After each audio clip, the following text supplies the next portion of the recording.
I mean, he's done a good job with sense of urgency. Getting the ball out. I just feel like timing. I mean, really, it's about timing. Those windows open up. He knows when to get the ball out. It's gone. Other than that, though, I thought his feel of the game was good. Even sometimes he had pressure, he eluded it.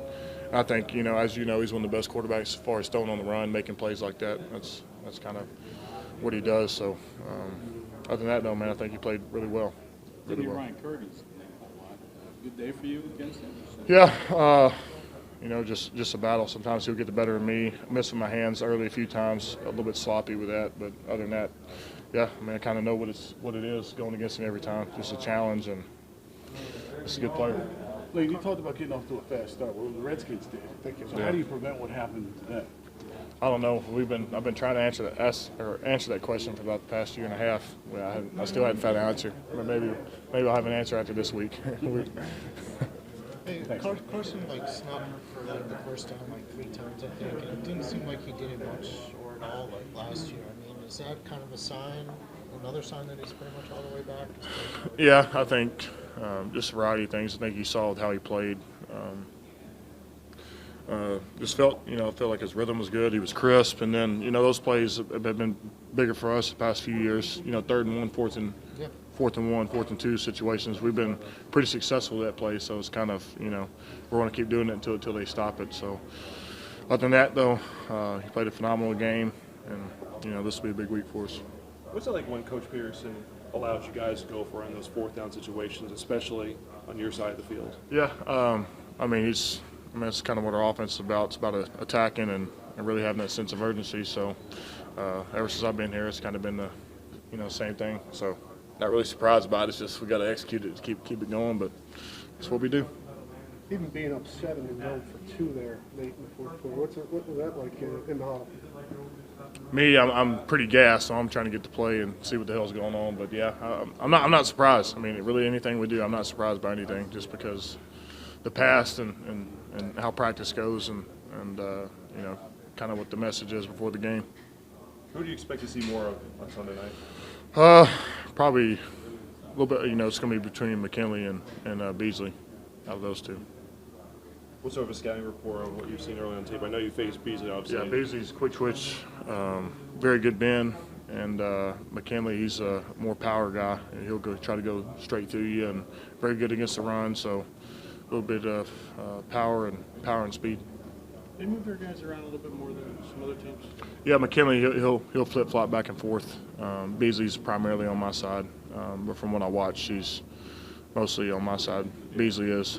Then they have Jarrett in the middle, really good players, and linebacker 59. I think his last name's Campbell. He's another good player. So. Looks like watching some of the tape. Sometimes they move Jarrett outside a little bit. Yeah. On JP's side. Yeah. Yeah, so they'll try to create some distance when they move those D tackles out there, try to create space and do games. So is this a different kind of defense for you guys to face? I mean, one that relies more on speed than yeah, like I was saying, they're pretty not a very big blitz team. Like I was telling them, they kind of line up and say beat us man for man. So like I was telling them, it's been a competitive game. Every time we play them, it's always a close game. It's never easy. So this one will be probably no different. That 69-yarder there wasn't a missed assignment on that. That was just because you guys pressured. Yeah, we were like rolling to the post and never really got there, and so that's just good play on their part. Okay. What is the challenge like with Atlanta's passing game? I think the challenge is their run game. Being balanced enough with Freeman out of the backfield, and they make you respect the run, and all of a sudden those lanes behind the backers start opening up. They got a bunch of different ways to pass the ball. We'll see them in 13 personnel all the way to 10 personnel.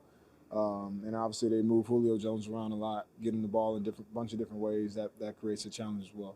As a defensive player, when you see Doug go for it on 4th down in your own territory, what does that say about his confidence in the offense and then also in you guys as a defense? For us, we're always on call. I mean, we know our coach at this point and how aggressive he is and how comfortable he is with making those calls. So I think it's just for us, it's the way we get down, and that's how we approach these games. We know anytime there's a 4th and short situation, chances are he's going for it. You guys have done a good job against Matt Ryan historically. Anything, any kind of common thread to that, you think? Well, I think not necessarily just Matt Ryan. I think it's just we've done a good job in the last few times we played them in stopping the run and making things one-dimensional. And I think for them, they're a really balanced team, and their run complements the pass and vice versa. So we gotta get off the bus establishing that and be able to take away the run, and then earn the right to rush the passer. Malcolm, what is the key to winning on the road? I mean, I think, we always talk about it, but starting fast, you want to create, turnovers. You don't want that momentum or home field advantage to turn your way. And the quickest way to silence a crowd is take the ball away, score quick, and fly around and have fun. You guys were very good against the run on Sunday. Yeah.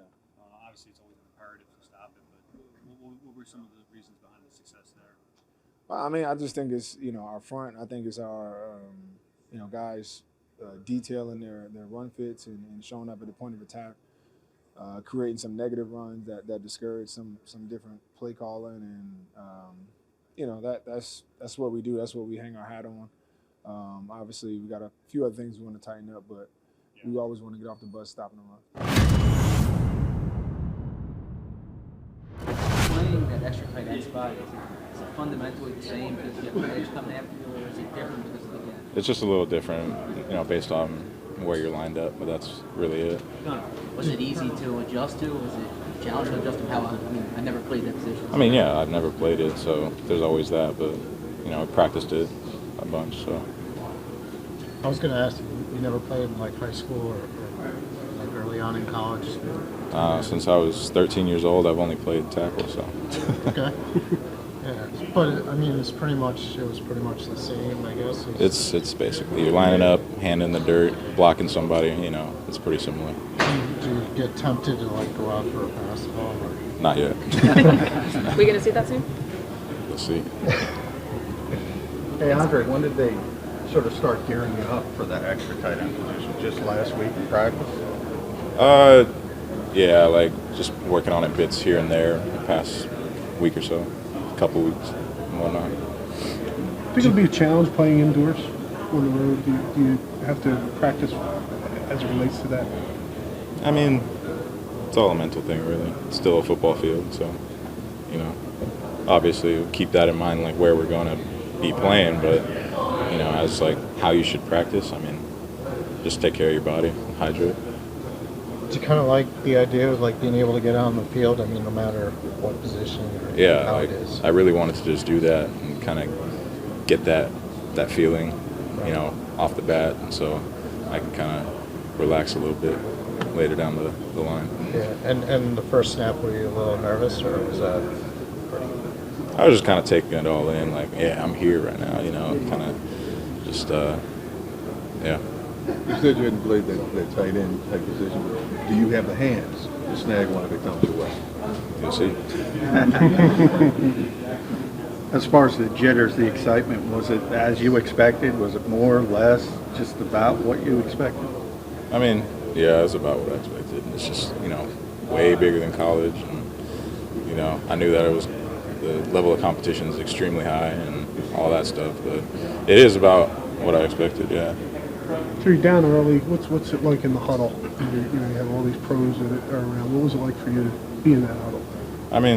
The way it is at practice too, just a little bit more intense, given the environment. But, yeah. But it is good to be around all those guys. A lot of them have been around a long time, so they kind of rub off on you a little bit. Do you have a process for you mentally when you know you're starting a game? Yeah. Prepare? Not really, because we take first team reps. So I'll get something, he'll get something. So we kind of both have the mindset that we're starting until Saturday comes and he actually tells us. Is that when you find out if you're starting? Yeah, that's about when we find out, yeah. When you look at film of Julio, just, in general, what have people tried to do?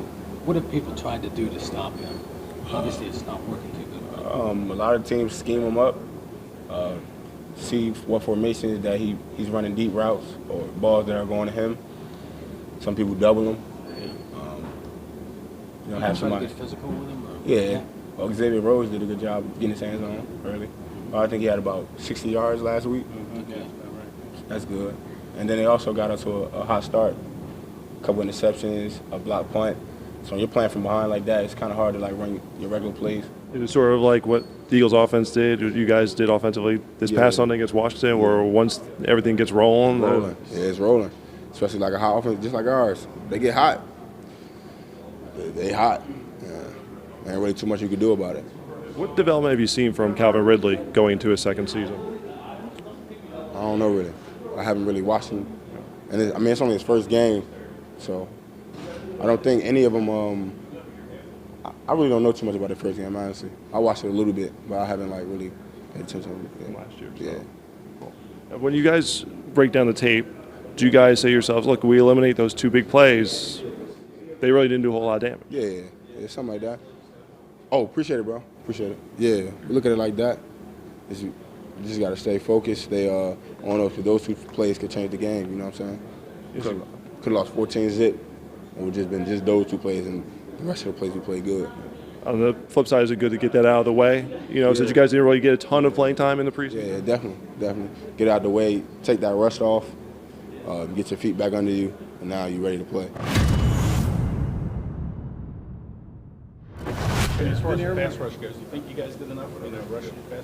Yeah, we did pretty good, man. I mean, at the end of the day, anytime you got max protection and, you're an analyst, you've been around the game a long time. It don't take a rocket science to see that they were max protect almost every play the first half when they dropped back, and everything dropped back was a three-step and out of his hands. So.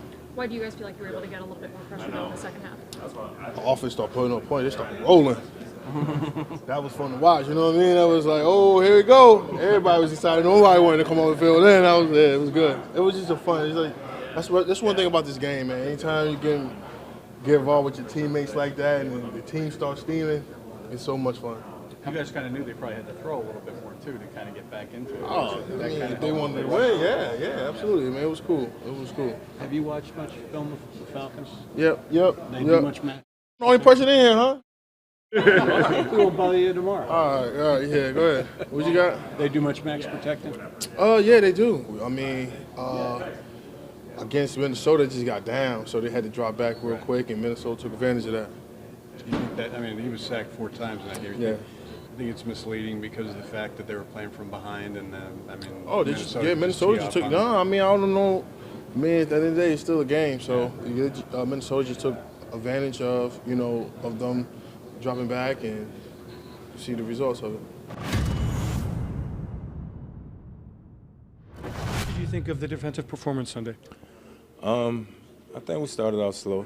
You know what I'm saying? Had a couple things going on throughout the game where we weren't executing well. But then also had the opportunity to still be able to stop the run in the first half.